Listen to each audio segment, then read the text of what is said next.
কেডাই জানি কইছিল বাংলাদেশ নাকি গরিব রাষ্ট্র। ও সরি, বাংলাদেশ ঠিকই আছে, বাংলাদেশ এখন উন্নত হইতে পারে না, কিন্তু বাংলাদেশের মানুষ কিন্তু ঠিকই উন্নত হয়ে গেছে।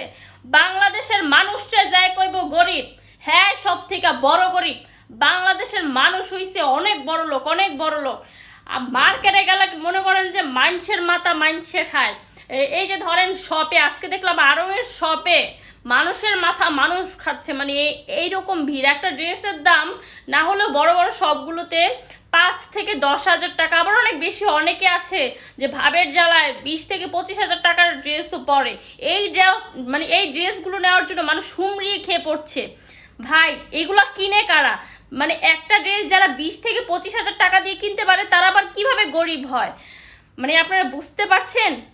এই যে আপনারা বলেন না আলুর দাম বেড়ে গেছে, হ্যান বেড়ে গেছে, ত্যান বেড়ে গেছে। একটা ড্রেস যদি 25 থেকে 30 হাজার টাকা দিয়ে কিনতে পারে, তাহলে 100 টাকা কেজি আলুকে লেগা খাইতে পারবো না, 120 টাকা কেজি পেঁয়াজকে লেগা খাইতে পারবো না। এদিকে কেন কিপটামি করব?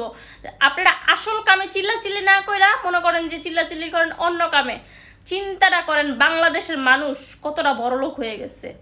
তাদের মনে করেন তাদের বাসা ভাড়া এখন 1 থেকে 1.5 লক্ষ টাকা, তাদের ড্রেসের দাম 20 থেকে 25 হাজার টাকা, ঘরে ঘরে মানে মানুষের প্রাইভেট কার আছে, হাতে হাতে আইফোন 16 প্রো ম্যাক্স।